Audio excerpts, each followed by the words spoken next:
Hi everyone, welcome to my YouTube channel. Welcome with another video. تو آئیے آج قدرت کے عظیم تحائف میں سے ایک پر بات کرتے ہیں جو کہ ہیں پہاڑ۔ کیا کبھی آپ نے غور کیا ہے کہ یہ عظیم بلند و بالا پہاڑ آخر بنے کیسے؟ دراصل زمین کے نیچے موجود ٹیکٹونک پلیٹس زمین کو اوپر کی طرف ابھارتی ہیں اور یہ ابھار کئی سالوں تک جاری رہتا ہے۔ یعنی کہ بظاہر نظر آنے والے بلند و بالا چوڑے پہاڑ ایک دم سے ایک بہت بڑا پہاڑ نہیں بن گئے، بلکہ اس کو اپنی چوڑائی اور سطح پر پہنچنے کے لیے سینکڑوں سال کا عرصہ درکار ہے۔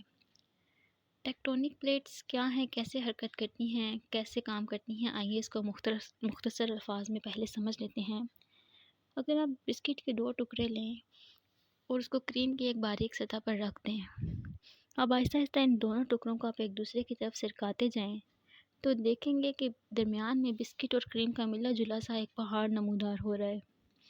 بالکل اسی طرح سے جب 2 ٹیکٹونک پلیٹس ایک دوسرے سے ٹکراتی ہیں تو درمیان سے زمین اوپر کی طرف ابھرتی ہے، جو کہ بظاہر ایک پہاڑ دکھتا ہے۔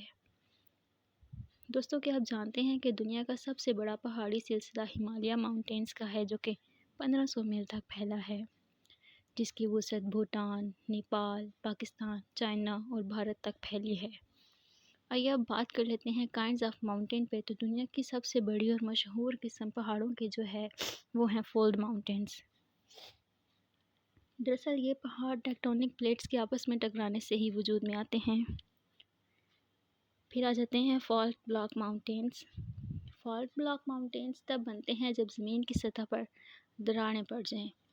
مختصراً میں یوں کہوں گی کہ جب 2 ٹیکٹونک پلیٹس آپس میں مل جائیں تو زمین کو اوپر ابھارنے کی بجائے وہ ٹوٹ جائیں، بکھر جائیں، ایک دوسرے پر ڈھیر ہو جائیں تو فالٹ بلاک ماؤنٹینز وجود میں آتے ہیں۔ ان کی پہچان یہ ہے کہ ایک طرف سے سیدھے عمودے کھڑے ہوتے ہیں اور کسی ایک طرف ان کی ڈھلان ہوتی ہے۔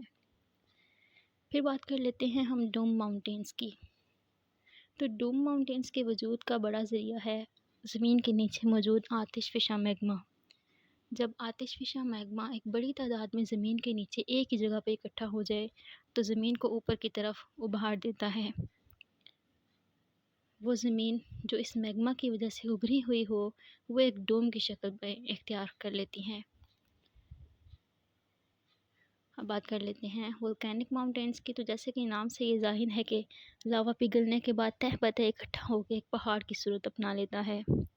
5ویں نمبر پہ آ جاتے ہیں پلیٹو ماؤنٹینز۔ تو دوستو یہ زمین کی اندرونی سرگرمی سے نہیں بلکہ ہوا اور پانی کا ملاپ خود ہی کہیں پہ ڈھیر ہو کر ایک پہاڑ کی صورت بنا لیتا ہے۔